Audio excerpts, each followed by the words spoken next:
Reborn होने के बाद उसे शक हुआ कि उसकी फैमिली भी दोबारा से जन्म लेकर आई है। लगता है कि उन्हें पता है कि वो प्लेन क्रैश जिसने उसे 1000 टुकड़ों में उड़ा दिया था कोई एक्सीडेंट नहीं था, और उन्हें ये भी पता था कि उनका अडॉप्टेड बेटा जिन्हें वो सबसे ज्यादा प्यार और दुलार देते थे आगे चल के वो पूरी उनकी संपत्ति हड़प लेगा और आगे उन्हें बिना किसी सहारे के झुग्गी बस्तियों में फेंक देगा। वो किस्मत के छोड़े हुए अब जाकर उन्हें एहसास हुआ कि हमारा मेन कैरेक्टर जिनको वो कभी पसंद नहीं किए और कभी कदर नहीं किए वो हमेशा उस फैमिली को जोड़ता रहा, पर अब बहुत देर हो चुकी थी। इसी वक्त उन्हें याद आता है कि आज वही दिन है जिन्हें वो शाओ फैमिली से बाहर निकालने वाले हैं। आज वही दिन है जिन्हें वो शाओ फैमिली से बाहर निकालने वाले हैं। भगवान ने उन्हें दोबारा से शुरुआत करने का एक मौका दिया है, लेकिन इस बार चाहे उन्हें अपनी जान ही जोखिम में क्यों न डालना पड़े वो उसे कभी जाने नहीं देंगे। तभी दरवाजे की घंटी बजती है। वो बाहर खड़ा होता है और पूरा गीला, उसके बालों से पानी टपक रहा होता है। दरवाजा खोलने वाला उसका पापा होता है। उन्होंने इंस्टेंटली अपना शरीर कस लिया। माफ करना, मुझे सब पता है। जिस डांट की उसे उम्मीद थी वो उसे नहीं मिलती है। उसके पापा उसे देख रहे होते हैं और उनकी आंखों में ऐसी गर्माहट थी जो आज तक उसने कभी नहीं देखी। कांपते हुए हाथों से वो उसे तौलिया देते हैं और टूटी हुई आवाज में बोलते हैं, बेटा जल्दी से तुम खुद को सुखा लो वरना तुम्हें ठंडी लग जाएगी। वो बिल्कुल शॉक्ड हो जाता है और सोचने लगता है पिछली जिंदगी में इसने मुझसे कहा था तुम शाओ फैमिली में रहने लायक नहीं हो, और अब वो उससे बिल्कुल रिस्पेक्टफुली बात कर रहे हैं। उसके पापा बोलते हैं अंदर आओ बैठो। वो उससे बहुत प्यार से बात कर रहे होते हैं और उसे डाइनिंग टेबल पे बैठाते हैं। वो जैसे ही कुर्सी पे बैठता है वैसे ही हिंचुंग वहाँ पर आ जाता है। हमारे मेन कैरेक्टर को देखते ही उसका चेहरा पूरा काला पड़ जाता है। वो आकर बोलता है तुमने पूरा फर्श गीला कर दिया, ये पेरिस से इम्पोर्टेड है। उसकी आवाज उकसावे जैसी थी। वो चाहता था कि उसके पापा उसे गुस्से में वहाँ से निकाल दें। उसी वक्त उसके गाल पर एक जोरदार थप्पड़ पड़ता है। किसने मारा? उसकी बहन ने खुद मारा उसे। वो बोलती है तुम खुद को समझते क्या हो जो तुम मेरे भाई से ऐसे बात कर रहे हो?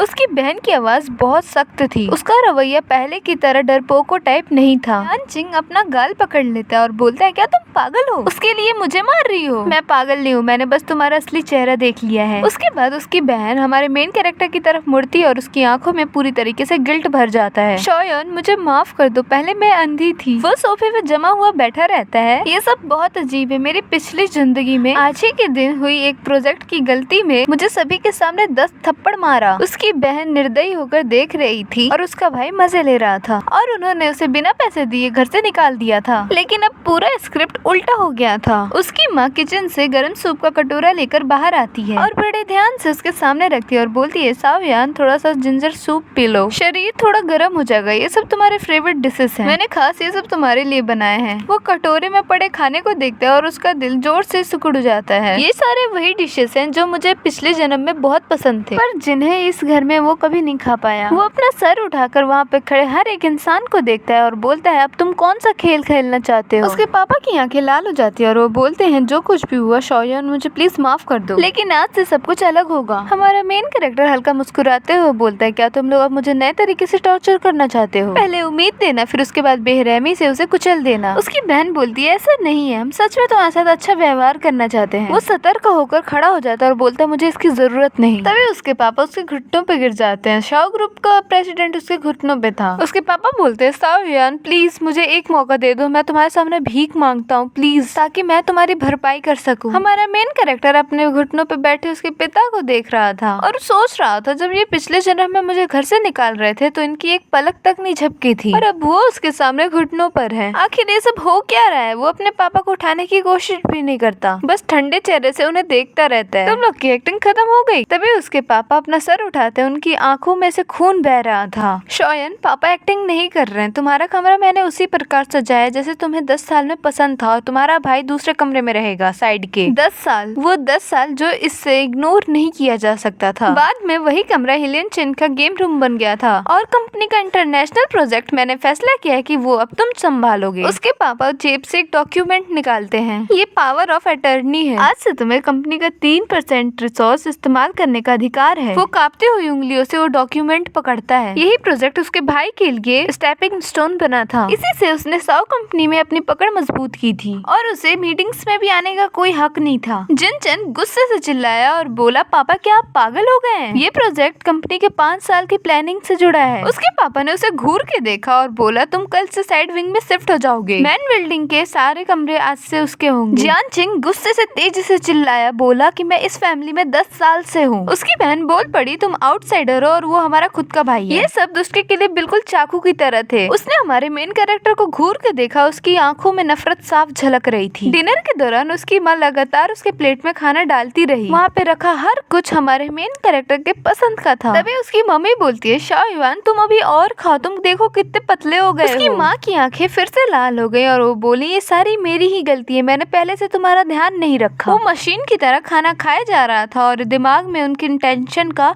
हिसाब लगा रहा था। बिना मतलब कोई इतनी अच्छाई नहीं दिखाता। और ये तो बिल्कुल ही नामुमकिन था कि शाओ फैमिली को पछतावा होने लगे। खाना खाने के बाद वो अपने कमरे में गया और वो जैसे ही वो डोर खोलते हैं तो वो बिल्कुल शॉक्ड हो गया। उस कमरे को बिल्कुल वैसा बना दिया गया था जैसे मुझे 10 साल पहले पसंद था।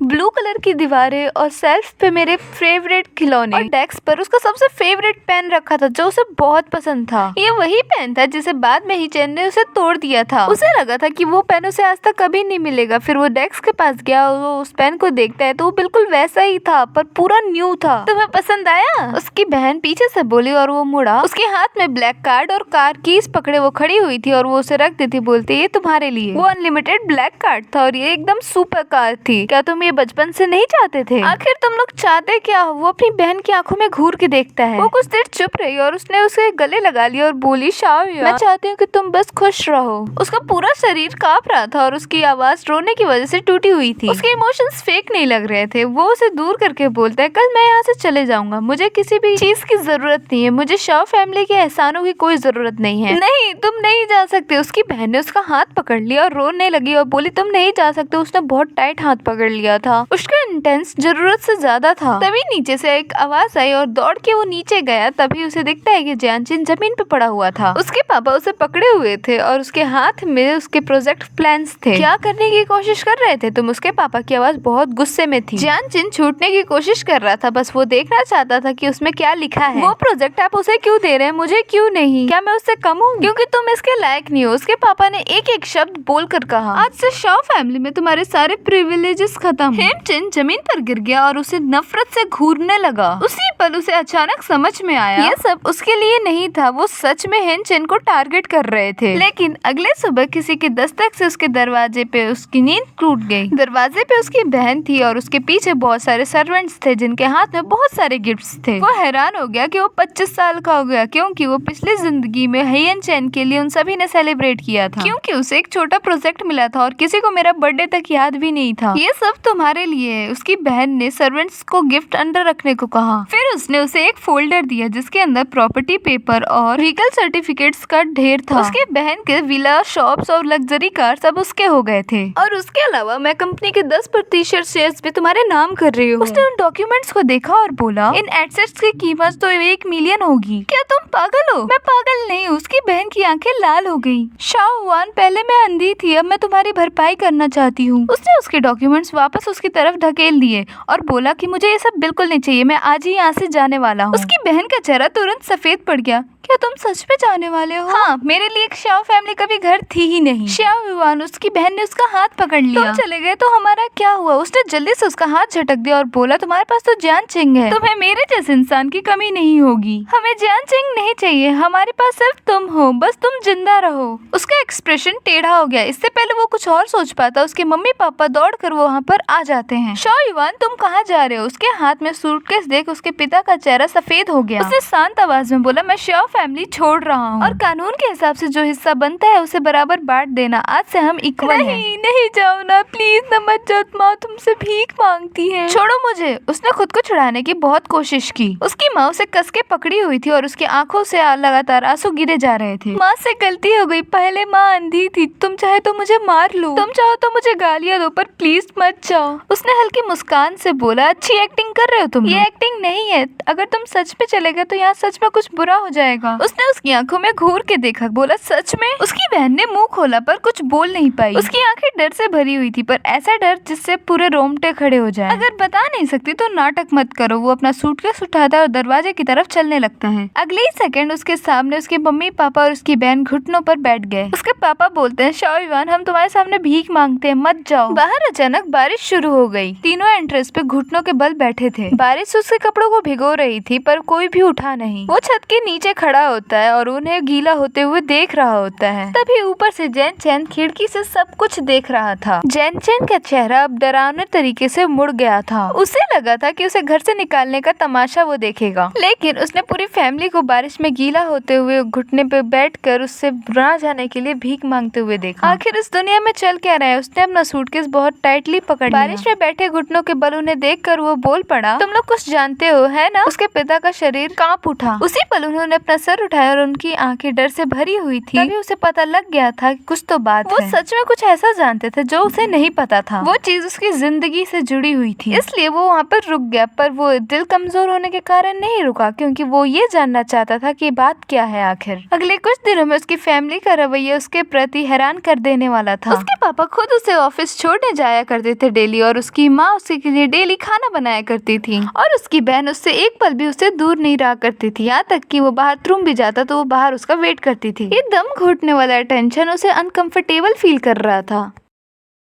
और हाई चैन पूरी तरीके से साइड कर दिया गया था। उसे साइड विंग में शिफ्ट कर दिया गया, उस अंधेरे और सीलन भरे कमरे में जहाँ पर पहले सर्वेंट्स रहा करते थे। डाइनिंग टेबल पर अब उसके लिए जगह भी नहीं थी, और ऑफिस में उसका रूम भी ले लिया गया। उसके सारे प्रोजेक्ट्स कैंसिल कर दिए गए। कुछ ही दिनों में वो आसमान के बेटे से इनविजिबल इंसान बन गया। उसे लगा था हियन चैन शांत हो जाएगा। उसी वक्त दोपहर में ऑफिस में जब वो ओवरसीज के डॉक्यूमेंट्स अरेंज कर रहा था, तभी वो कॉरिडोर में किसी की बात करने की आवाज सुनता है।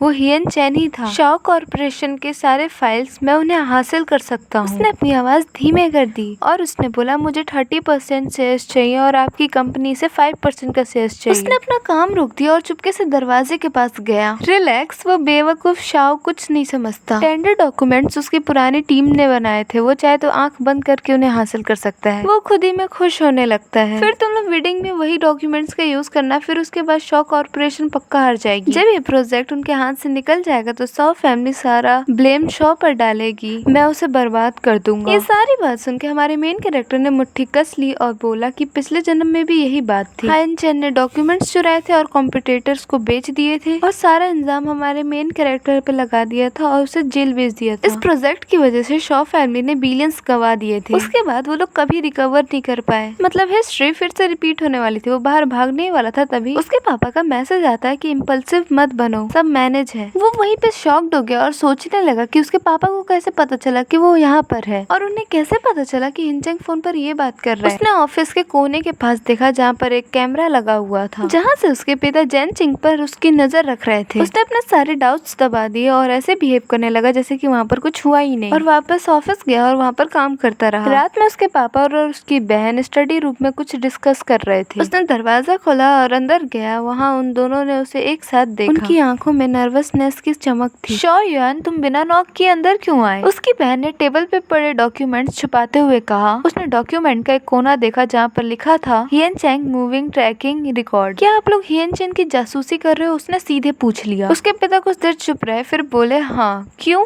क्योंकि वो तुम्हें नुकसान पहुंचाएगा। उसके पिता ने उसे कॉम्प्लिकेटेड नजरों से देखा। शाओ युआन, हियन चैंग काफी शातिर आदमी है, उस पे हमें नजर रखनी पड़ेगी। हम उसे तुम्हें नुकसान नहीं पहुंचाने देंगे। आपको कैसे पता चला कि वो मुझे नुकसान पहुंचाएगा? उसने दबाव डालते हुए पूछा। आखिर आप लोग जानते क्या हो? उसकी बहन ने और उसके पिता ने एक दूसरे की तरफ देखा। ये बात हमें साफ करनी पड़ेगी शाओ युआन, कुछ बातें हैं जो हम तुम्हें अभी नहीं बता सकते, लेकिन तुम्हें हम पर पूरा भरोसा करना पड़ेगा। हम लोग जो भी कर रहे हैं सब कुछ तुम्हारे लिए, तुम्हारे प्रोटेक्शन के लिए कर रहे हैं। वो घूर के देखा और अचानक कहा, आज हाई चैन ने ली ग्रुप को कांटेक्ट किया। वो टेंडर चुराकर कॉम्पिटिटर्स को बेचना चाहता है। उसके पापा और उसकी बहन पे शॉक्ड वाला रिएक्शन नहीं था, उनके ऊपर ऐसा रिएक्शन था जैसे लग रहा था कि वो पहले से ये सब जानते हो। क्या आपको ये पता था? वो बोलते हैं, हाँ, मुझे उसके हर कदम के बारे में पता है। उसने गहरी सांस ली और बोला, हियान चिंग पे सिर्फ ये लोग नजर नहीं रख रहे हैं, उसके ऊपर उसकी हर चाल भी जानते हैं, जो उसने अभी तक एग्जीक्यूट भी नहीं किए थे। ये सब बहुत अजीब था। उसके दिमाग में एक पागलपन वाला ख्याल आया, क्या ये लोग भी रीबॉर्न हुए हैं? शाओ युआन, तुम्हें बस इतना जानना है कि जियान चिंग तुम्हें अब नुकसान नहीं पहुंचा सकता। इस बार हम उसकी हरकतों की कीमत वसूल करेंगे। उस रात वो बिस्तर पर लेटा हुआ था, पर उसका दिमाग पूरी तरीके से उलझा हुआ था। दूसरी तरफ अगली बिल्डिंग में हियन चिंग अपने कंप्यूटर की तरफ देखकर हंस रहा होता है। उसकी स्क्रीन पर प्रोजेक्ट टीम का इंटरनल खुला था। उसे लगा कि उसे कोई नहीं जानता, पर उसी वक्त उसके पापा उसके ऊपर स्टडी रूम से नजर रख रहे थे। उनके चेहरे पे हल्की सी मुस्कान थी। वो सोचते हैं कि आओ जियान चिन, हम भी देखते हैं तुम क्या कर लेते हो। 3 दिन बाद मीटिंग रूम में कॉन्फ्रेंस रूम कंपनी के एजुकेटर से भरा हुआ था। हमारा मेन कैरेक्टर मेन हेड होने के नाते वो मेन सीट पर बैठा था। हियन चिन एक कोने में बैठा उसे गुस्से से घूर रहा होता है। लेडीज एंड जेंटलमैन, ये ओवरसीज प्रोजेक्ट कंपनी के अगले 5 साल की स्ट्रेटेजी से जुड़ा हुआ है। उसने डॉक्यूमेंट खोला। एस्टिमेटेड इन्वेस्टमेंट अकाउंट 2 मिलियन है। रिटर्न पीरियड 3 साल का। उसी वक्त जियान चिन खड़ा हो गया और बोलता है, शाओयान मुझे कुछ कहना है। उसकी आवाज पूरे कॉन्फ्रेंस रूम में गूंज गई। सभी की नजरें उसकी तरफ घूम गई। मुझे शक है कि प्रोजेक्ट की बिडिंग फाइल लीक हो चुकी है। जिनचेंग ने एक एक शब्द बोलते हुए कहा, जिसने इसे लीक किया है वो शाओ युएन है। पूरा कॉन्फ्रेंस रूम शॉक्ड में डूब गया। जियान चेन, क्या तुम्हारे पास कोई प्रूफ है? सीनियर एग्जीक्यूटिव ने पूछा। बिल्कुल है। पिछले 3 दिनों से बिडिंग फाइल का एक्सेस शाओ युएन के पास था। उसने फुल कॉन्फिडेंस से कहा और सबकी निगाहें हमारे मेन कैरेक्टर की तरफ मुड़ गई। वो अपनी सीट पर बिना एक्सप्रेशंस के बैठा रहा। उसकी पिछली जिंदगी में यही हुआ था। हाई चैनक मुझे कॉन्फिडेंशियल डॉक्यूमेंट्स लीक करने का आरोप लगाया था और फेक प्रूफ पेश किए थे, और वो आखिर में खुद को बचा नहीं पाया और उसे जेल भेज दिया गया था। लेकिन इस लाइफ में स्क्रिप्ट चेंज थी। जिनचिंग, क्या तुम ये सच में कहना चाहते हो? उसने उसे शांत नजरों से देखा। जिनचिंग थोड़ा हक्का बक्का रह गया। शाओयान, क्या तुम्हें लगता है कि तुम इसे छुपा लोगे? कंपनी का सर्वेलेंस सिस्टम सब कुछ रिकॉर्ड कर चुका है। वो मुस्कुराया और बोला, बहुत बढ़िया। तभी हियन चिन ने सर्वेलेंस रिकॉर्डेड पिक्चर चला दी। उसके बगल में बैठी उसकी बहन ने अपना लैपटॉप खोला। प्रोजेक्टर पर सर्वेलेंस फुटेज दिखाई देने लगी। वीडियो में जियान चिंग चुपके से उस रूम में घुस रहा था। वो फाइल कैबिनेट खोलता है और सारे डॉक्यूमेंट्स की फोटोज लेने लगता है। स्क्रीन पर टाइम दिख रहा था। 3 दिन पहले रात के 2 बजे पूरे कॉन्फ्रेंस रूम में मौत जैसा सन्नाटा छा गया। हियन चिन का चेहरा तुरंत सफेद पड़ गया। ये फेक है। उसकी बहन ताने मारते हुए बोलती है, फेक? ये कंपनी ने खुद रिकॉर्ड किया है। इसमें time stamps and digital signature दोनों हैं। अगर तुम चाहो तो किसी एक्सटर्नल अथॉरिटी से इसकी वेरिफिकेशन करवा सकते हो। सिर्फ यही नहीं, उसके पिता खड़े हुए और एक और डॉक्यूमेंट निकाला। ये तुम्हारे फोन कॉल्स रिकॉर्ड्स हैं जिसमें तुम ली ग्रुप के ली से बात कर रहे थे, और तुम्हारे बैंक ट्रांसफर रिकॉर्ड्स भी। ली ग्रुप ने तुम्हें 5 मिलियन एडवांस ट्रांसफर किया था। हियन चेन लड़खड़ाते हुए पीछे हट गया। उसके सर से पसीना निकल आया था। हियन चेन, तुमने कंपनी के सीक्रेट्स चुराए और उसके साथ उसके शेयर के साथ तुमने बिट्रेल किया। कंपनी रूल्स के मुताबिक तुम्हें तुरंत टर्मिनेट किया जाता है और तुम्हारे साथ लीगल कार्रवाई भी की जाएगी। उसके पापा की आवाज बहुत सख्त थी। इसके अलावा तुम्हारे पास जो प्रॉपर्टीज और व्हीकल्स थे वो सब कंपनी के थे, और अब उसे पूरी तरीके से तुमसे वापस लिया जाता है। नहीं! हियन चेन चीखते हुए रोने लगा और बोला, पापा मुझसे गलती हो गई, प्लीज मुझे एक और मौका दे दीजिए। उसके पापा ने बोला कि मैं तुम्हारा पिता नहीं हूँ। उसके पापा ने उसकी तरफ देखना भी जरूरी नहीं समझा। सिक्योरिटी, जिससे बाहर निकालो जल्दी से। 2 सिक्योरिटी दौड़ते हुए यार उसे बाहर ले गए। जिनचेन बेतहाशा चिल्ला रहा था। वो छूटना चाहता था, पर उसकी नफरत भरी आंखें बस हमारे मेन कैरेक्टर को घूरे जा रही थी। शाओयान, ये सब तुमने ही किया है। तुमने मेरे खिलाफ जाल बिछाया है। वो खड़ा हो गया और बोला, जिनचेन तुमने ये सब खुद किया है, इसके लिए तुम किसी और को ब्लेम मत करो। जिनचेन को कॉन्फ्रेंस रूम से बाहर ले जाया गया और धीरे धीरे उसकी चीखें कम होती गई। मीटिंग दोबारा से शुरू हुई, पर सारे एग्जीक्यूटिव की नजर उसके लिए बदल चुकी थी। सब उसके लिए रिस्पेक्ट रखने लगे थे। मीटिंग खत्म होने के बाद वो ऑफिस वापस आ गया और उसकी बहन और उसके पापा उसके पीछे वापस आ गए। हमारे मेन कैरेक्टर ने कहा, ये सब कुछ आप लोगों ने पहले से ही रेडी करके रखा था। Surveillance footage, call record, bank transfer, ये सारे प्रूफ्स बहुत ज्यादा परफेक्ट हैं। हाँ, उसके पिता ने सर हिलाया और बोला, हमने हियन चेन के हर कदम का प्रूफ पहले ही से रखा हुआ था। क्यों? हमारा मेन कैरेक्टर मुड़कर उनकी तरफ देखने लगा। आप लोग को पहले से कैसे पता था कि वो ऐसा करेगा? उसकी बहन ने कुछ बोलने के लिए मुंह खोला, पर उसने सिर हिला दिया। शाओयान, अब कुछ और मत पूछो। मुझे पूछना ही होगा। तुम्हारा रिएक्शन बहुत ज्यादा ही एबनॉर्मल है। मुझे ऐसा लग रहा है कि तुम लोग ये सब पहले भी जी चुके हो। ये सुनते हैं उसके पिता और उसके बहन के चेहरे एक साथ बदल गए। उसी वक्त उसके सस्पेशन कंफर्म हो गए। तुम लोग भी रिबॉर्न हुए हो, है ना? उसने सीधे पूछा। पूरे रूम में मौत जैसा सन्नाटा छा गया। उसके पिता और उसकी बहन ने एक दूसरे की तरफ देखा। उनकी आंखें शौक डाउट से भरी हुई थी। तुम्हें रिबॉर्न के बारे में कैसे पता? उसकी बहन ने कांपती हुई आवाज में पूछा। उसने जवाब नहीं दिया, बस वो घूरता रहा। उसके पापा कड़वी मुस्कान के साथ बोलते हैं, लगता है हम सब वापस आ गए हैं। उस एक लाइन ने सब कुछ कंफर्म कर दिया। उसने अपनी मुट्ठी बंद कर दी और उसके दिमाग में कॉम्प्लिकेटेड इमोशंस आने लगे। तो मैं अकेला नहीं हूँ जो रिबॉर्न हुआ है। तुम लोग कैसे मरे थे पिछली जिंदगी में? उसके पिता का चेहरा सफेद पड़ गया और उसकी बहन की आंखें लाल हो गईं। उसने हमें मार डाला, हायन चैन, उसके पिता गुस्से से बोलते हैं। उसने शाओ फैमिली की सारी जायदाद हथिया ली और हमें एक झोपड़ी में फेंक दिया। तुम्हारी माँ और मैं ठंडियों में मर गए थे और तुम? उसकी बहन की आवाज बिखर गई। तुम प्लेन एक्सप्लोजन में टुकड़ों में बिखर गए थे। उसका पूरा शरीर कांप उठा। वो बोला, तो वो प्लेन एक्सीडेंट नहीं था? उसके पिता ने उसकी तरफ देखा और बोला, नहीं, वो एक एक्सीडेंट नहीं था, वो हियन चैन द्वारा एक षड्यंत्र था तुम्हें मारने के लिए। वो ऑफिस में खड़ा था और उसका पूरी तरीके से दिमाग ब्लैंक हो गया था। हियन चैन, उसने मुझे मार डाला? हाँ, उसने तुम्हें मार डाला था।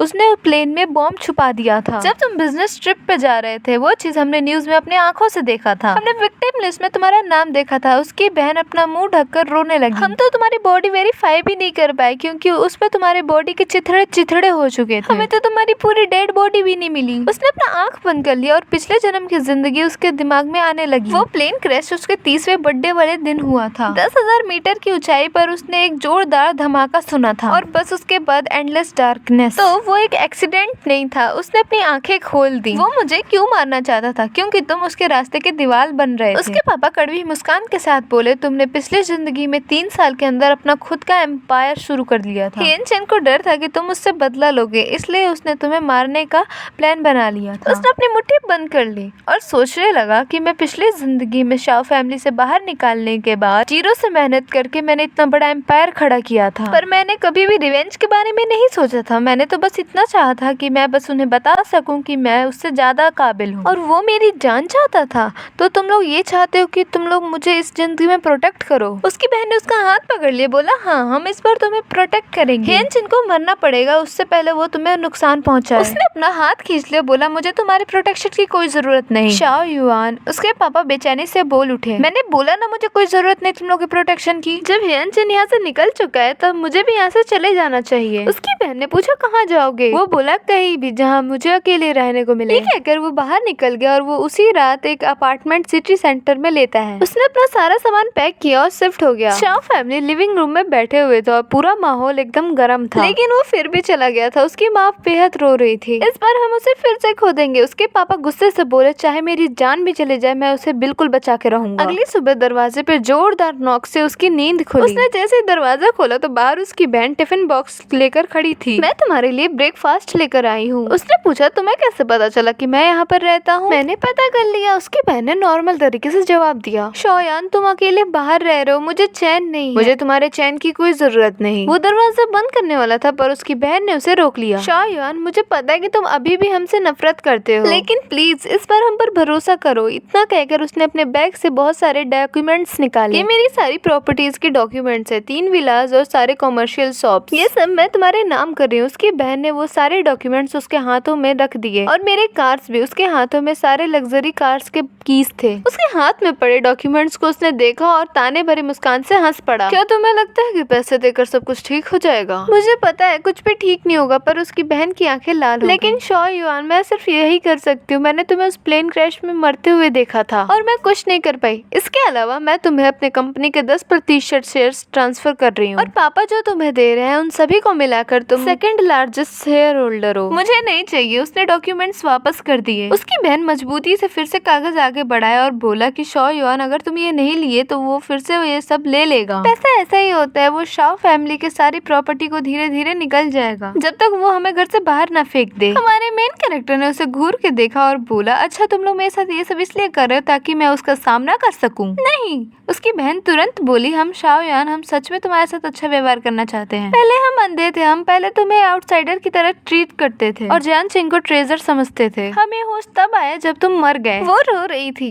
तुम्हारे जाने के बाद शाओ फैमिली पूरी तरीके से बिखर गई थी। पापा की कंपनी बंद हो गई थी, माँ गंभीर तौर से बीमार पड़ गई और उन लोगों के पास इलाज करने के लिए पैसे नहीं थे। वो लोग झुग्गी झोपड़ी में रहने लगे और कूड़े से खाना ढूंढकर सरवाइव करते थे। उस सर्दी में उसकी माँ सबसे पहले चली गई और वो उस टूटी झोपड़ी में ठंड से मर गई और उसके पापा ये सदमा सह नहीं पाए और वो भी वहीं पे मर गए। कूद कर सुसाइड कर लिया था उन्होंने और वो अकेले रहने लगी थी और रोती रहती थी। तुम्हें घर से बाहर निकलने का पछतावा। उसकी बहन घुटनों पे बैठ गई। शाओयान, तुम्हारी बहन तुमसे भीख मांगती है, प्लीज हमें छोड़कर मत जाओ। अपने घुटनों पे बैठी उसकी बहन को देखकर उसके अंदर मिक्स्ड फीलिंग आ गई। पिछली जिंदगी में वो हमेशा मुझसे ऊपर रहती थी, वो कभी भी मुझे सीरियस नहीं लेती थी और इस जिंदगी में वो मेरे सामने घुटनों पर थी। तभी उसे कार के इंजन की आवाज आई। जब वो विंडो से देखता है तो उसे नीचे उसके मॉम और डैड दिखते हैं जिनके हाथ में बड़े बड़े सामान थे। अगले कुछ दिनों से उसके मॉम डैड अपार्टमेंट में उसके लिए खाना लेकर आ जाते थे। बारिश हो या कभी तेज हवा वो कभी मिस नहीं करते थे। वो दरवाजे नहीं खोलता था पर वो भी वापस नहीं जाते थे। वो वहीं बेंच पे बैठ के पूरा दिन इंतजार करते थे और वो 7वें दिन और नहीं सह पाया और वो नीचे उतर गया। आखिर आप लोग चाहते क्या हो? उसके पापा खड़े हुए और उसके हाथ में लंच बॉक्स दे दिया। शाओयान, क्या तुमने खाना खाया?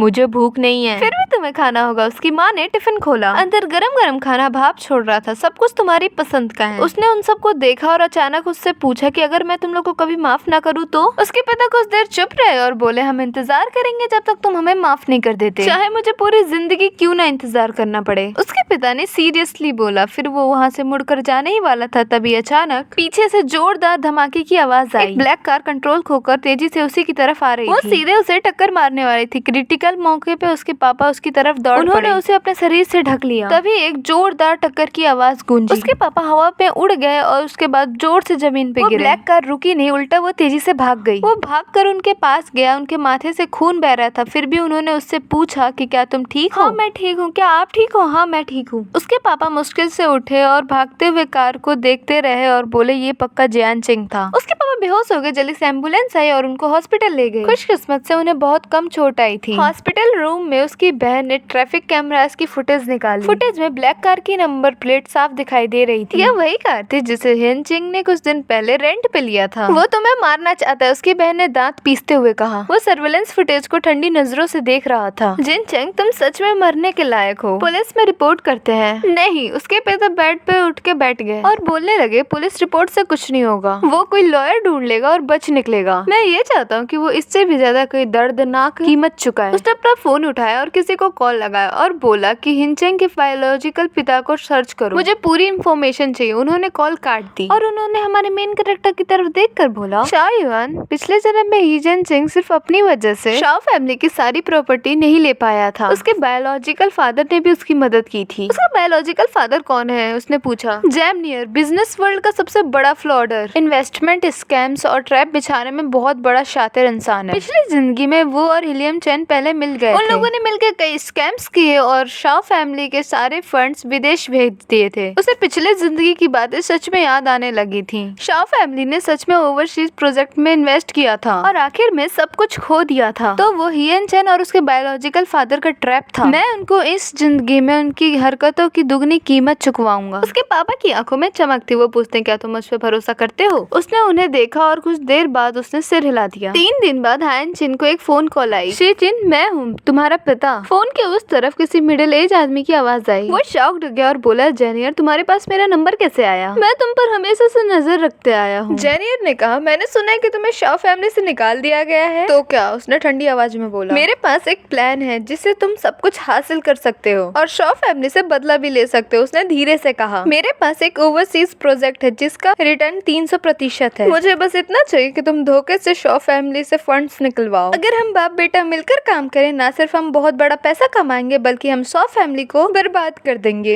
हेंचिंग लालच में आ गया। कौन सा प्रोजेक्ट? साउथ ईस्ट एरिया में माइनिंग डेवलपमेंट। जेनियर बड़े ही कॉन्फिडेंस से बोला, मैंने पहले ही से एक्सप्लॉयटेशनल राइट्स हासिल कर लिए बस इनिशियल कैपिटल की कमी है। ये प्रोजेक्ट सेफ भी है और प्रॉफिटेबल भी। 3 महीने में इन्वेस्टमेंट वापस आ जाएगी। हियन चेंग कुछ समय के लिए चुप रहा। फिर वो बोलता है कि शाओ फैमिली से मुझे बाहर निकाल दिया गया है, तो अब मैं उनसे फंड कैसे निकलवाऊंगा? तुम नहीं कर सकते तो शाओ युआन कर सकता है। वो लालच की स्माइल हंसकर बोलता है, तुमने नहीं कहा था कि उसके पास ओवरसीज प्रोजेक्ट उसके हाथ में है? तुम्हें बस उसको कन्विंस करना है इन्वेस्टमेंट के लिए, बाकी हम सब संभाल लेंगे। पर वो मुझ पर भरोसा नहीं करेगा, तो उसे भरोसा करने पे मजबूर कर दो।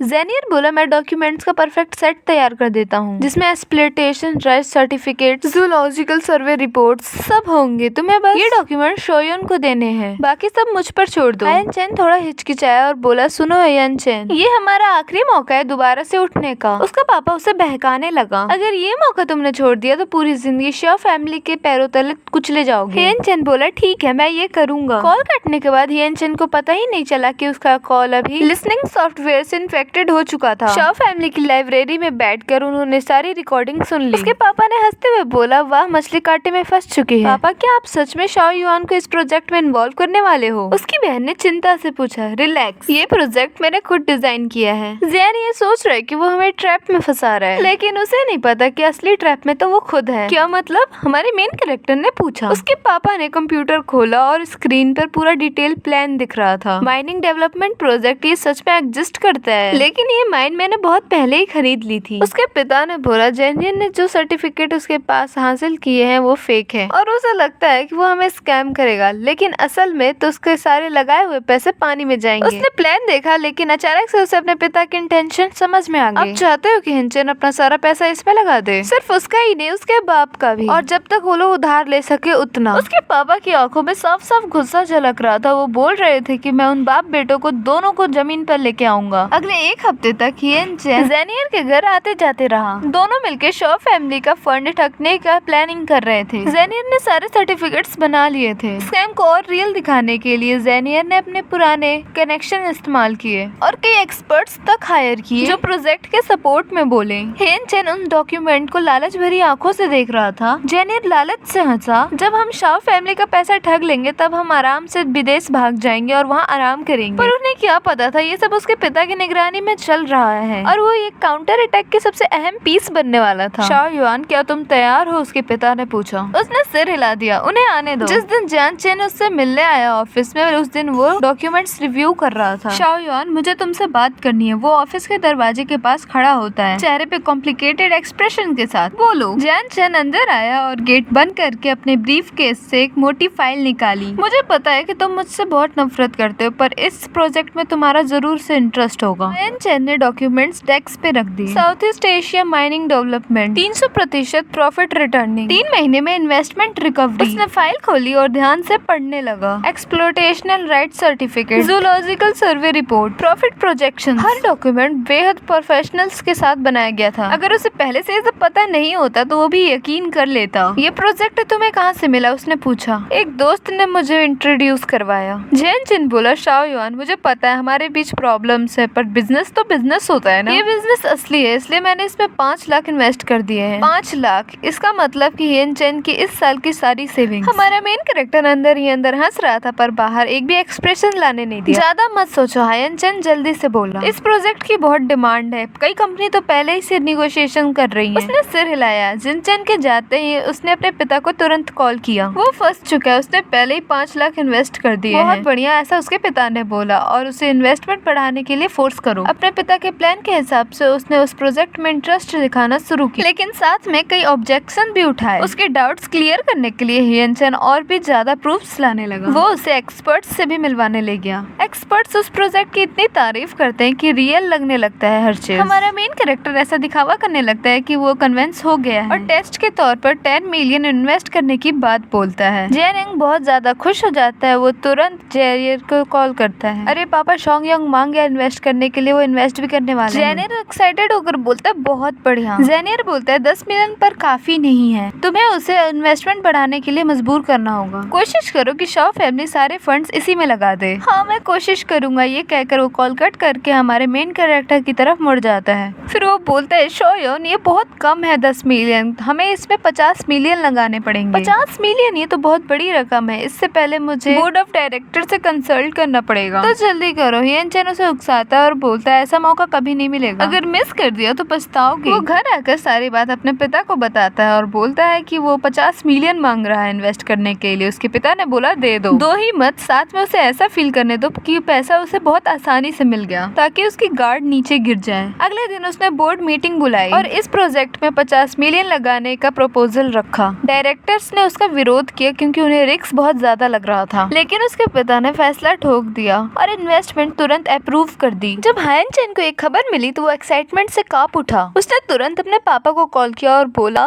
पापा हम सफल हो गए। शॉ फैमिली 50 मिलियन इन्वेस्ट करने के लिए रेडी हो गई। बहुत बढ़िया। ये बोलने के बाद उसका पापा हंसने लगा। जियानचिंग हम इस बार जीत गए। जैसे ही पैसा हमारे पास आएगा हम उसे जल्दी से ओवरसीज अकाउंट में ट्रांसफर करेंगे और दूर भाग जाएंगे। और शाओ यान उसे भाड़ में जाने दो, हमें उससे कोई फर्क नहीं पड़ता वो जिए या मरे। जेनियर मुस्कुरा के बोला, वैसे भी ये प्रोजेक्ट बंद पड़ा माइनिंग साइट है। वो लोग जितना पैसा इस पे इन्वेस्ट करेंगे उन्हें दोबारा एक पैसा भी नहीं मिलेगा। जेन चैन एक पल के लिए घबराया और बोला, पापा ये कुछ ज्यादा ही अजीब नहीं है? अजीब? जेनियर हंसकर बोला, जेन चिंग ये याद रखो कि दुनिया में सिर्फ स्ट्रॉन्ग लोग सर्वाइव करते हैं। सॉफ्ट होने का मतलब है दूसरों के पैरों तले कुचले जाना। हियान चिंग बोला, मैं समझ गया। स्कैम को और रियल दिखाने के लिए जेनियर ने भी अपनी सारी प्रॉपर्टी फूंक दी, पूरे 20 मिलियन, और उसने अलग से लोन 10 मिलियन भी लिए। वो सारा पैसा भी प्रोजेक्ट में डाल दिया गया। बाप बेटा सोच रहे थे वो लोग रिवेंज लेने वाले हैं, वो भी बिना ये जाने कि वो लोग खुद कदम कदम पर हेवन की तरफ बढ़ रहे हैं। 1 महीने बाद प्रोजेक्ट फट पड़ा। गवर्नमेंट ने अचानक माइन बंद कर दी। Reason exploitation right certificate fake था। जेनियर और हियन चैन का सारा लगाया हुआ पैसा डूब गया। हियन चैन ऑफिस में घुस आया, उसका चेहरा भूत की तरह था। शाओ यान, प्रोजेक्ट में प्रॉब्लम हो गई है। मुझे पता है, उसने शांत आवाज में कहा, इसलिए मैंने असली में पैसा इन्वेस्ट नहीं किया। हियन चैन वहीं पे शॉक्ड हो गया। तुम्हें ये लगता है कि मैं ये मान लूंगा? हमारा मेन कैरेक्टर मुस्कुरा कर बोलता है, हायन चैन तुम्हारे हर एक कदम पर हमारी नजर थी। हायन चैन लड़खड़ा कर पीछे चलने लगा, तभी वो धम्म से नीचे गिर गया। उसके लगाए हुए 5 मिलियन उसके सारे सेविंग्स थे। जेनियर की हालत तो और भी खराब थी। उसने बल्कि सिर्फ अपने 20 मिलियन नहीं गवाए बल्कि उसके लोन भी थे वहाँ पर। एक ही रात में दोनों बाप बेटा रिवेंज के सपने देखते देखते ही खुद ही कर्ज में डूब गए। और एक और बात है, जियान ने इस प्रोजेक्ट के चक्कर में कई दुश्मन भी बना लिए थे। जिन क्रेडिटर्स को उसने ठगा था वो एक एक करके उसके घर में पैसे मांगने के लिए आ रहे थे। कोई रास्ता ना बचने पे दोनों बाप बेटे को कोई जाकर छुपना पड़ा। अगले कुछ दिनों में हमारे मेन कैरेक्टर ने शाओ ग्रुप का बिजनेस संभालना शुरू कर दिया। हायन चिन पूरी तरीके से गायब हो चुका था। सुनने में आया है कि दोनों बाप बेटे शहर के किसी पुराने इलाके में छुपे हुए हैं। हर दिन क्रेडिटर्स उसका पीछा कर रहे हैं। सब कुछ धीरे धीरे अच्छा हो रहा था, पर उसके मन में एक सवाल रहता था, रीबर्थ के बाद उन्हें पिछली जिंदगी की यादें एकदम एग्जैक्ट कैसे याद थी? नहीं, तुम प्लेन में नहीं जाओगे। उसकी बहन ने उसका हाथ पकड़ लिया। उसने पूछा, क्यों? उसकी बहन बोल नहीं पाती। उसकी बहन का पूरा शरीर कांप रहा होता है। वो अचानक से चीख पड़ती है, अपना सिर पकड़कर वो नीचे झुक जाती है। वो पूरी तरीके से टूट चुकी थी। उसके मम्मी पापा दौड़कर अंदर आते हैं। उसकी बहन की हालत देखकर उसके मम्मी पापा की भी आंखें लाल हो जाती हैं। उसकी माँ घुटनों पे बैठकर गले लगा लेती है और कांपते हुए आवाज में बोलती है, बेटा मत डर। लेकिन वो प्लेन फट जाएगा। उसकी बहन चिल्ला चिल्ला के रोने लगती है। शाओ यान के टुकड़े तक नहीं मिले थे। हमारे मेन कैरेक्टर का दिल जोर से कस गया। तो इसका मतलब वो लोग इतने दिन इसी दर्द में जी रहे थे। शाओ यान मत जाओ। उसकी माँ रोती हुई आवाज में उसका हाथ पकड़ लेती है। उसकी माँ को डर लग रहा होता है, बोलती है कि प्लेन से मत जाना प्लीज। वो हाथ जोड़ के बोलती है, सच में मुझे बहुत डर लग रहा है। वो तीनों को देखता और अचानक बोल पड़ा, तुम सभी भी रिबॉर्न हुए हो, है ना? वो सभी लोग वहीं पे जम गए। तुम सभी लोग एक साथ रिबॉर्न हुए थे, तो तुम लोगों ने मुझे क्यों नहीं बताया? उसके पिता लंबे समय तक चुप रहे। उसके पिता ने गहरी सांस ली और बोला, हमें तुम पर यकीन था कि तुम हम पर यकीन नहीं करोगे। हमें लगा था कि तुम हमें पागल समझोगे। बैठो, आज सारी बातें साफ करते हैं। पिछली जिंदगी में मैं तब मरा था जब तुम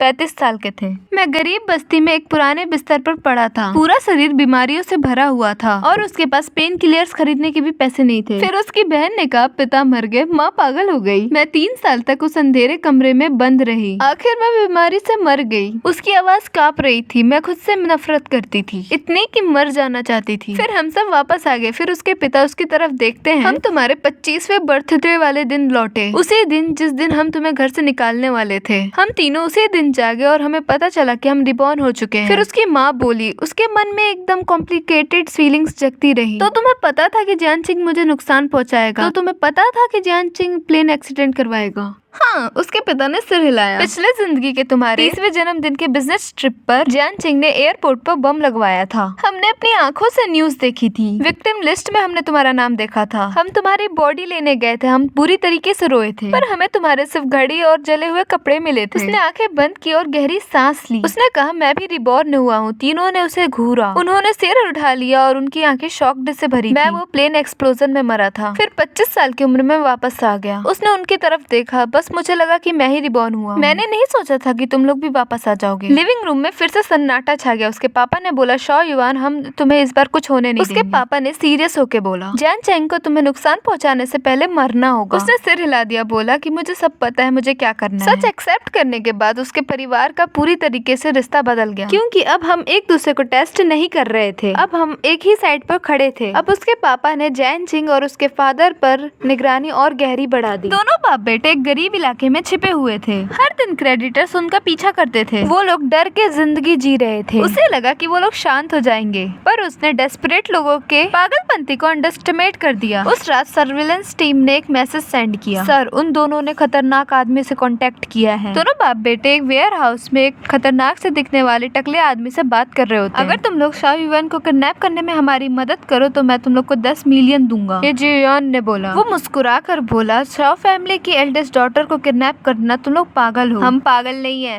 शियन चेन की आंखों में खतरनाक सी चमक थी। शॉ फैमिली ने हमें बर्बाद किया है, अब हम उनसे कीमत चुकवाएंगे। और शोयन को पकड़ने के बाद गंजे आदमी ने पूछा, तो हम शॉ फैमिली से सारा कैश मांगेंगे। जेनियन ने पहले से फ्लाइट की टिकट्स बुक कर ली थी। मैंने ओवरसीज फ्लाइट्स पहले से बुक कर ली हैं। जैसे ही पैसा मिलेगा हम प्लेन पकड़कर विदेश भाग जाएंगे।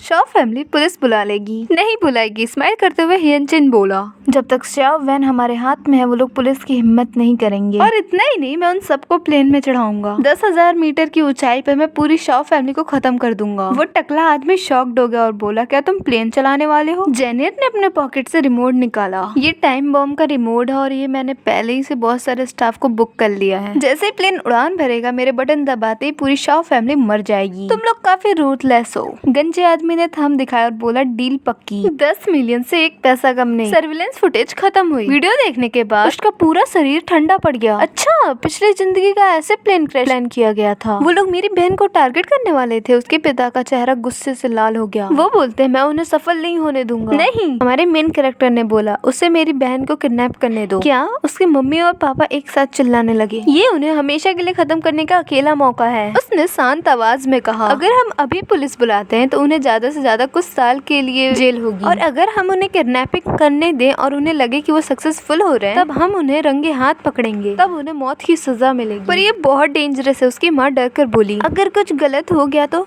कुछ गलत नहीं होगा। उसने अपनी बहन की तरफ देखा और पूछा, बहन, क्या तुम कोऑपरेट करोगी? उसकी बहन ने बिना हिचकिचाए सिर हिला दिया, बोला, हाँ, तब तक जब तक हियनचन खत्म हो जाए मैं कुछ भी करने के लिए तैयार हूँ। उसके पिता लंबे समय तक चुप रहे, फिर उसके बाद आखिर में उन्होंने भी सिर हिला दिया। ठीक है, हमें आखिर में बहुत सारी तैयारी करनी होगी। हम शाओ वैन को चोट नहीं लगने दे सकते। अगले 3 दिनों तक उन लोगों ने डिटेल्ड प्लान बनाया। उसके पिता ने सबसे एलीट बॉडीगार्ड्स को मेरी बहन के प्रोटेक्शन में लगा दिया और साथ ही उन्होंने उसके शरीर पर हिडन ट्रैकर और माइक्रोफोन भी लगा दिया। अगले दिन प्लान के मुताबिक उसकी बहन अकेले मॉल गई। वो टकला और उसके आदमी मिलकर वहाँ पर उसकी किडनैपिंग कर लेते हैं। उसने कोई रेजिस्टेंस नहीं किया और खुद को कार में डालने दिया। कार अबेंडेंड वेयर हाउस पहुंची। जैन चेन और जेनियर वहीं पे उसका पहले से इंतजार कर रहे थे। शाओ वैन काफी समय बाद मुलाकात हुई। जैन चेन ने उसे अजीब स्माइल के साथ देखा। हियन चेन, तुम्हें पछताना पड़ेगा, उसकी बहन ने ठंडी आवाज में कहा। पछताना? उसका भाई नीचे झुका और उसकी ठुड्डी पकड़कर बोला, जिस बात का मुझे सबसे ज्यादा पछतावा है वो ये कि मैंने तुम्हारे पूरे परिवार को पहले ही क्यों नहीं मार दिया। शॉ फैमिली को कॉल करो, जेनियर बोला। उन्हें बोलो कि पूरा कैश लेकर एयरपोर्ट आए। पुलिस को खबर ना करे वरना हम इसे मार देंगे। टकले आदमी ने शॉ फैमिली में कॉल लगाया। मिस्टर शॉ, आपकी बेटी हमारे हाथों में है। वो टकला आदमी अजीब स्माइल के साथ हंसा। अगर चाहते हो कि वो जिंदा रहे तो 100 मिलियन कैश लेकर एयरपोर्ट आ जाओ, और याद रखना कि बस तुम तीनों आना, पुलिस नहीं और कोई बॉडीगार्ड्स नहीं। फोन के उस पार उसके पिता की आवाज कांप रही थी। मैं वादा करता हूँ, पर मेरी बेटी को चोट मत पहुँचाना। ये इस बात पे डिपेंड करता है कि तुम कोऑपरेट करते हो या नहीं। उस टकले आदमी ने कॉल काट दिया। हियन चिंग और जेनियर ने एक दूसरे को देखा। उनकी आंखों में सेटिस्फेक्शन चमक रही थी। उन्हें लगा कि वो इस बार रिवेंज ले लेंगे, लेकिन उन्हें ये नहीं पता था कि ये उनका आखिरी ट्रैप था, जो कि हमारे मेन कैरेक्टर ने उन लोगों के लिए तैयार किया था। 2 घंटे बाद वो सभी लोग 100 मिलियन कैश लेकर सूटकेस में एयरपोर्ट पहुंचे। फिर उसके बाद वो टकला आदमी और उसका भाई उसकी बहन को पकड़ कर ले आए। उसके सारे साथी भी वही थे। जेनियर ने पूछा, पैसा लाए? उसके पिता ने बोला, हाँ ला दिए। उसके पिता ने सूटकेस की तरफ इशारा किया। पूरे 100 मिलियन, एक पैसा भी कम नहीं। उसका पापा हंसने लगा। अब तुम लोग हमारे साथ प्लेन में चढ़ोगे। हमारा मेन कैरेक्टर बोला, प्लेन में तुम लोग करना क्या चाहते हो? सीधा तुम लोग को दूसरी दुनिया में भेजना। जियान चिंग एकदम क्रूर मुस्कान के साथ बोला, तुम तो इतने इंटेलिजेंट भी नहीं निकले, अब तक समझे नहीं। इस प्लेन में बॉम्ब है। उसका चेहरा तुरंत सफेद पड़ गया। उसके पिता और मॉम भी डर गए। जियान चिंग, क्या तुम पागल हो गए हो? उसके पिता कांपते हुए आवाज में बोले, मैं पागल नहीं हूँ, मैं बस चाहता हूँ कि तुम लोग बस कीमत चुकाओ। हियन चिंग एक एक शब्द बोलकर बोला, पिछले जिंदगी में तुम लोगों ने मुझे बहुत बर्बाद किया था। मैं इस जिंदगी में तुम लोग को ऐसी मौत दूंगा कि तुम लोग को दफनाने की जगह भी नहीं मिलेगी। पिछले जिंदगी। हियन चिंग ने सिर्फ ये 2 शब्द बोले। उसका दिल जोर से कांप उठा। क्या ये भी रिबॉर्न हुआ था? ड्रामा मत करो शौयान। हियन चिंग ने उन लोग को गुस्से से देखा और बोला, क्या तुम लोग को ही लगता है कि तुम लोग ही सिर्फ रिबॉर्न हुए हो? मैं भी वापस आया हूँ और इस जिंदगी में मैं तुम लोग को पिछले मौत से भी ज्यादा दर्दनाक मौत दूंगा। जियान चिंग भी रिबॉर्न हुआ था, इसलिए उसे पुरानी जिंदगी की सारी बातें याद थी। उन लोगों ने जबरदस्ती उन्हें प्लेन में बैठा दिया। प्लेन ने उड़ान भरी और बादलों के बीच में पहुंच गया। मॉनिटरिंग रूम में बैठा हियन चिंग हाथ में रिमोट पकड़े स्क्रीन को देख रहा था। उसके चेहरे पे पागलों वाली स्माइल थी और उसका हाथ बार बार बटन पर जा रहा था। 10,000 मीटर की ऊंचाई पर मौत जैसा सन्नाटा था। मॉनिटरिंग रूम में बैठा जियान चिंग उसका हाथ बटन पर ही रखा था। उसकी मुस्कान पागल और डरावनी थी। शाओ युआन, क्या तुम्हें पता है कि तुम पिछली जिंदगी में कैसे मरे थे? बिल्कुल ऐसे ही, 10,000 की ऊंचाई में बिल्कुल टुकड़ों में बिखर कर। अब मैं तुम्हारे पूरे परिवार को वही चीज अच्छे से फील कराऊंगा। जेनियर भी हंसने लगा। आसमान से गिरने का मौका एंजॉय करो। उसकी माँ का पूरा शरीर कांप रहा था। उसने उसे बहुत तेज से पकड़ा हुआ था। उसकी बहन का फेस पूरी तरीके से सफेद पड़ चुका था। उसकी आंखों में डर भरा हुआ था। उसके पिता गुस्से से स्क्रीन में देख रहे थे। वो बोलते हैं, तुम नर्क में जाओगे। हायन चेन जोर से हंसा। नर्क? हैन चेन जोर से हंसा। उसके लिए तुम्हें पहले जाना होगा। उसने पूरी ताकत से बटन दबा दिया। Goodbye Shao Yuan. जिस पल उसने बटन दबाया सबने आंखें बंद कर ली। उसी पल सबके पिछले जन्म की यादें दिमाग में घूमने लगी। उन्हें वो दिन याद आया जब वो प्लेन एक्सप्लोजन में मरा था। उन्हें वो दिन याद आया जब वो उसकी बॉडी आइडेंटिफाई करने गए थे। उन्हें अपनी पूरी जिंदगी का रिग्रेट याद आ गया। इस बार हम साथ में मरेंगे। उसके पिता की आवाज टूट गई। शाओ युआन, इस बार पापा तुम्हें अकेला नहीं छोड़ेंगे। लेकिन एक्सपेक्टेड एक्सप्लोजन नहीं हुआ। 1 second, 2 second, 3 second. Monitoring room में जियान चिंग शॉक्ड हो गया। उसने रिमोट को देखा और पैनिक में बार बार बटन दबाने लगा। ये क्या हो रहा है? बॉम्ब क्यों नहीं फटा? तभी कैबिन का दरवाजा खुला। कैप्टन बाहर आया और उसके चेहरे पे एक मुस्कान थी। बॉम्ब पहले ही डीएक्टिवेट किया जा चुका है। मॉनिटरिंग रूम का दरवाजा अचानक से खुला और मिलिट्री आर्मी वहाँ पर पहुँच गई। कोई हिलेगा नहीं। पुलिस ने उन्हें पकड़ लिया। उस टकले आदमी को उन लोगों ने दबोच लिया। हियन चिंग पहले ही घुटनों पे गिर चुका था। वो जमीन पर था। उसकी आंखें डिस्पेयर से भरी हुई थी।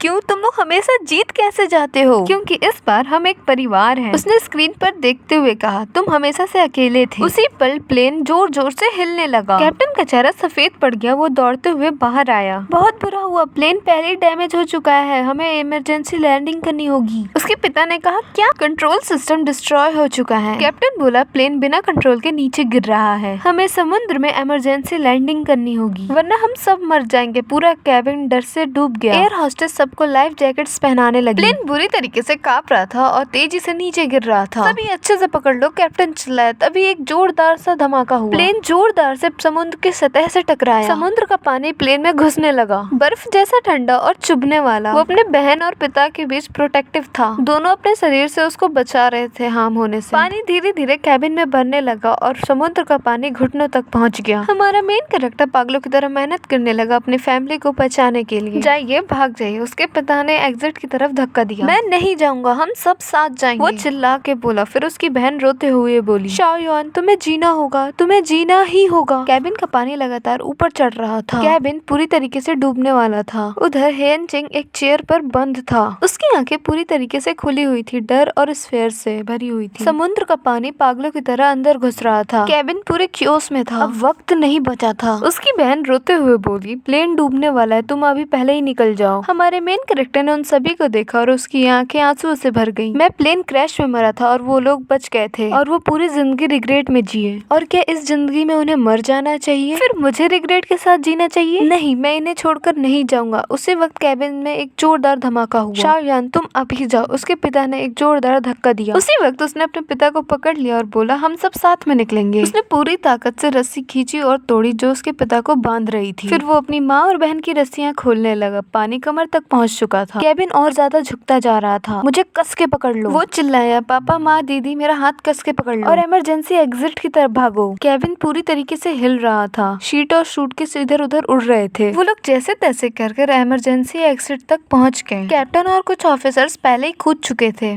उसने पहले माँ को कूदने दिया, फिर बहन को। शाओ युआन, अब तुम कूदो। उसके पिता ने उसे धक्का दिया, पूरी ताकत से दरवाजे के बाहर फेंक दिया और वो बर्फ जैसे पानी में जा गिरा। वो पागलों की तरह ऊपर तैरने लगा। पापा जल्दी कूदो, वो सरफेस से चिल्लाया। उसके पापा कूदने ही वाले थे, फिर तभी केविन अचानक से नीचे जाकर धंस गया। उसके पिता ने छलांग लगाई और पानी में गिर पड़े। वो उसकी तरफ बढ़ा और पूरी ताकत से उनको सरफेस की तरफ खींच लिया। शाओ युआन, उसके पिता कमजोर आवाज में बोले, तुम्हारा पिता कितना बेकार है, फिर से तुम्हें मुझे बचाना पड़ा। बात मत करो, हम बिल्कुल सेफ हैं। हमारे पीछे पूरा प्लेन नीचे गिर गया और डूब गया। फिर रेस्क्यू शिप की सायरन सुनाई दी। कोस्ट गार्ड की बोट्स हमारी तरफ आ गई। उन्हें रेस्क्यू करके जहाज पर चढ़ाया गया। पैरामेडिक्स ने तुरंत उनका चेकअप किया और वो शिप किनारे की तरफ बढ़ने लगा। वो डेक पे खड़ा प्लेन को देख रहा था जो पूरी तरीके से डूब चुका था। शाओ युआन, तुम क्या सोच रहे हो और क्या देख रहे हो? उसके पिता पीछे से बैंडेज लगाकर उसके पास आए। मैं सोच रहा हूँ कि आखिरकार सब कुछ खत्म हो गया। उसके पिता ने उसके कंधे पे हाथ रखा और बोला, अब से हमारा परिवार अब अच्छी जिंदगी जिएगा। उसने दूर देखकर सिर हिलाया। बादलों को चीरकर सूरज की रोशनी सीधे समुद्र में पड़ रही थी। इस जिंदगी में आखिरकार हम जीत गए। जब किनारे पे रेस्क्यू शिप वहाँ पर पहुंची, तब तक डॉक पर रिपोर्टर्स और पुलिस की भारी टीम जमा हो चुकी थी। मिस्टर शाओ, क्या ये प्लेन क्रैश था या फिर प्लान्ड मर्डर? हेन चेन ने ये हत्या प्लान की थी। शाओ फैमिली उसके ऊपर कार्रवाई करवाएगी। कैमरा के फ्लैशेस लगातार चमक रहे थे। रिपोर्टर्स उन पर टूट पड़े। पुलिस ने उन्हें रोका और हमें एम्बुलेंस में बैठाकर हॉस्पिटल ले गए। उसके पिता का वहाँ पर फिर से इलाज हुआ। उन्हें 10 से ज्यादा टाके लगे। उसकी माँ और बहन को भी चोटें लगी थी। सबसे कम चोट सिर्फ हमारे मेन कैरेक्टर को आई। पुलिस वालों बोलते हैं ये सारा हादसा जेनी और हियन चेन ने मिलकर करवाया था। प्लेन में सचमुच बॉम्ब लगाया गया था, हालांकि उसे पहले डीएक्टिवेट कर दिया गया था। कुछ टेक्निकल प्रॉब्लम्स के कारण इमरजेंसी लैंडिंग करवानी पड़ी और जैन चेन और जेनियर उन्हें गिरफ्तार कर दिया है, ऐसा कमिश्नर ने बोला। उन पर चार्जेस लगेंगे। उन्हें लाइफ प्रिजनमेंट या फिर डेथ पेनल्टी भी हो सकती है। उसके पिता कुछ देर चुप रहे, फिर सिर हिलाया और बोले, समझ गया। इसके अलावा हमें उसके घर से बहुत सारे सबूत भी मिले हैं। कमिश्नर ने एक फाइल निकाली जिसमें किडनैपिंग और मर्डर के फुल प्लान थे। कमिश्नर रुके और हमारी तरफ देखा और बोले, और पिछली जिंदगी की डायरीज भी। मैं चौंक गया। कमिश्नर ने हमें हैरानी से देखा। आपको इसके बारे में कैसे पता? क्योंकि वो हमारे पास भी है, हमारे मेन कैरेक्टर ने शांत आवाज में कहा। कमिश्नर कुछ देर चुप रहे। ये साफ था कि वो रीबर्थ वाली बात पूरी तरीके से बिलीव नहीं कर रहे थे, लेकिन वो इसे डिनाई भी नहीं कर सकते थे। खैर, केस अब खत्म हो चुका है। कमिश्नर बोले, जेनियर और हियन चेन को उनको रिजर्व पनिशमेंट मिल जाएगा। कमिश्नर के जाने के बाद पूरे रूम में सन्नाटा छा गया। खत्म हो गया। उसकी माँ धीरे से बोली, सच में खत्म हो गया? हाँ, खत्म हो गया। उसकी बहन उसके कंधे पे सर रखकर बोली, शाओ युआन, अब हमें डरने की जरूरत नहीं। वो खिड़की की तरफ देखा। उसके दिल में मिक्स्ड इमोशंस थे। हियन चेन पकड़ा जा चुका था। पिछली जिंदगी की नफरत भी खत्म हो चुकी थी, लेकिन उसके दिल में वो सेटिस्फेक्शन नहीं था जिसकी उसने कल्पना की थी। 3 दिन बाद उन्हें हॉस्पिटल से डिस्चार्ज मिल गया। शाओ फैमिली ने एक प्रेस कॉन्फ्रेंस रखी और वहाँ पर उन्होंने जेनियर और जेनहिन के बारे में सारी चीजें साफ कर दी। वहाँ पर हर कोई हियन चेन की बुराइयों को कोस रहा था। बाहर डूबता हुआ सूरज गर्म और खूबसूरत लग रहा था। पिछली जिंदगी के सारे दर्द और कभी न बजने वाले पछतावे आखिरकार उसी पल हील हो गए। प्लेन क्रैश के 2 महीने बाद जिंदगी धीरे धीरे नॉर्मल हो गई, लेकिन वो कैटास्ट्रोफ्स के निशान हर किसी के दिल में हमेशा के लिए जल चुके थे। उसके पिता के पीठ के स्कार, उसकी बहन के हाथ पे लगा निशान, उसकी मम्मी के नाइट ड्रीम्स जो उसे जगा देते थे, और वो शैडोज जो उसके दिमाग से जाने का नाम ही नहीं ले रही थी। उस रात उसने फिर से वही सपना देखा। पानी कैबिन में भर रहा था। उसके पिता अपने शरीर से उसे प्रोटेक्ट कर रहे थे। उसकी बहन उसका नाम लेकर चिल्ला रही थी। उसकी माँ हवाओं से उसे बचा रही थी। वो झटके से जाग गया और उसका पूरा शरीर पसीने में भीगा हुआ था।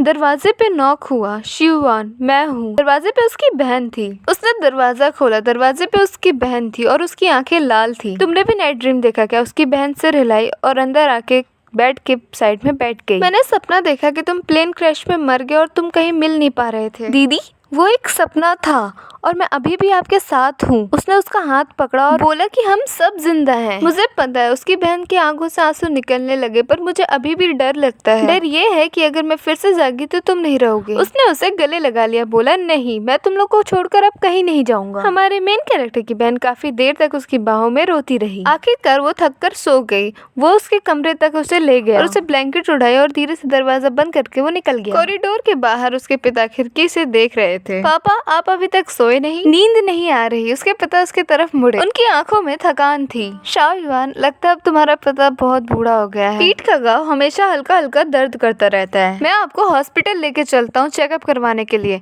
जरूरत नहीं, उसके पिता ने हाथ उठाकर मना कर दिया। ये चोटें क्या मायने रखती हैं? तुम लोग हमेशा खुश रहो और ठीक रहो। तुम्हारे पिता को किसी चीज से डर नहीं। फिर हमारा मेन कैरेक्टर उनके पास जाकर उनके साथ खिड़की के बाहर देखने लगा। अगले दिन उसके पिता ने एक मीटिंग बुलवाई। मुझे एक अनाउंसमेंट करनी है। वो खड़े हुए और सभी की तरफ देखा और उन्होंने बोला, आज से मैं शाओ ग्रुप के 50% शेयर शाओ योंग को ट्रांसफर करता हूँ। प्रेसिडेंट शाओ, क्या ये फैसला बहुत जल्दबाजी नहीं है? हालांकि शाओ योंग कैपेबल है, लेकिन वो जवान है। क्या वो इतनी बड़ी रिस्पॉन्सिबिलिटी संभाल पाएगा? प्रेसिडेंट शाओ, थोड़ा एक बार अच्छे से सोचिए। उसके पिता ने हाथ उठा के सबको चुप करवा दिया और बोलते हैं कि मैंने फैसला कर लिया है। वो शाओ युआन की तरफ देखकर बोले, आज से तुम शाओ ग्रुप के सबसे बिगेस्ट होल्डर हो और अगले प्रेसिडेंट भी। वो खड़ा हुआ और बोला, पापा, मैं मना मत करो। शाओ ग्रुप अब तुम्हारे हाथ में है। अब तुम इसे सिर्फ टॉप पर लेके जाओ। उसने गहरी सांस ली और डॉक्यूमेंट्स उनके हाथ से ले ली। मैं आपको डिसअपॉइंट नहीं करूंगा। पापा को तुम पे भरोसा है। उसके पापा थोड़ा सा मुस्कुराए। उस दिन के बाद वो शाओ ग्रुप का सबसे बिगेस्ट शेयर होल्डर बन गया। उसके पास कंपनी के 65% शेयर्स थे, पर वो सब उसके लिए इम्पोर्टेंट नहीं था। इम्पोर्टेंट ये था कि उसे पूरा परिवार उसका मिल गया। रात को सारा परिवार मिलकर टीवी देख रहा होता है। उसकी माँ उसके पिता के कंधे पर सर रख देती है। टीवी पर कॉमेडी चल रही थी और सभी लोग जोर जोर से हंस रहे थे। अचानक उसकी बहन बोली, शाओ युआन, ये मेरी जिंदगी का सबसे बेस्ट पल है। मेरे लिए भी, सही है ना? बाहर चांद की रोशनी पानी की तरह इस गर्म घर पर फैल रही थी। अतीत के वो टूटे हुए टुकड़े हमने टेप लगाकर जोड़ दिया। 1 साल बाद उसके लीडरशिप में शाओ ग्रुप का प्रॉफिट 3 गुना बढ़ गया। कंपनी फिर से इंडस्ट्री के टॉप पर पहुंच गई। वो ओवरसीज प्रोजेक्ट जो शाओ फैमिली को कभी बैंकरप्ट करने वाला था, उसकी मैनेजमेंट में सबसे बड़ा प्रॉफिट पॉइंट बन गया। बोर्ड मीटिंग में सभी ने उसकी तारीफ की। प्रेसिडेंट शाओ, आप सच में यंग एंड टैलेंटेड हैं। आपके साथ शाओ ग्रुप का फ्यूचर काफी ब्राइट है। वो मुस्कुराकर सिर हिलाया,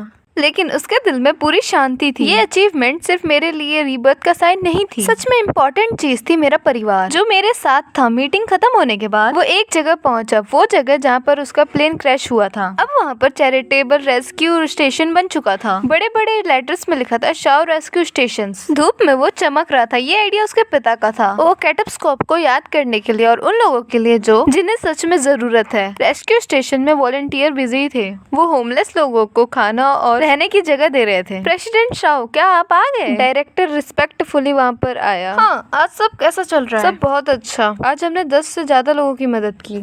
डायरेक्टर मुस्कुराया और बोला, प्रेसिडेंट शाओ, ये स्टेशन बनाना बहुत ही पुण्य का काम है। ये मेरा नहीं, मेरे पिता का आइडिया है। पिछले जिंदगी में हमारा पूरा परिवार स्लम्स में सफर कर चुका है। इस जिंदगी में हमें उन लोग की मदद करना चाहिए जो पहले हमारी तरह थे। डायरेक्टर ने आंखों में एडमिरेशन की तरह सिर हिलाया। वो रेस्क्यू स्टेशन में घूमकर लोगों को देखने लगा और घूमते वक्त उसके दिल में गर्माहट सी उठी। पिछले जिंदगी में उसके फैमिली को, उसकी मम्मी, उसके पापा, उसकी बहन को एक झुग्गी झोपड़ी में रहना पड़ा था। इस जिंदगी में हम सभी को इज्जत के साथ जीने देंगे। रेस्क्यू स्टेशन के बाद वो अपने घर वापस आ गया। उसके पिता बगीचे में पानी दे रहे थे, उसकी माँ किचन में खाना बना रही थी और उसकी बहन लिविंग रूम में किताब पढ़ रही थी। सब कुछ इतना शांत और इतना सुंदर था। शाओ युआन, तुम वापस आ गए? उसके पिता वाटरिंग कैन नीचे रखकर मुस्कुराते हुए उससे पूछे। हाँ पापा, मैं आ गया। क्या अभी भी आपके कमर में दर्द होता है? नहीं बेटा, अब नहीं होता। उसके पिता ने उसके कंधे पे हाथ थपथपाया। तुम्हारे साथ होने से, तुम्हारा हाथ पकड़ने से तुम्हारे पापा की सारी बीमारियां ठीक हो जाती हैं। फिर वो दोनों उसका हाथ पकड़ के अपने लिविंग रूम में गए। उसकी बहन खड़ी हो गई, बोली, शाओ युआन, तुम बहुत थक गए हो, मैं तुम्हारे लिए पानी लेकर आती हूँ। मैं नहीं थका दीदी, आप बैठो। उसकी माँ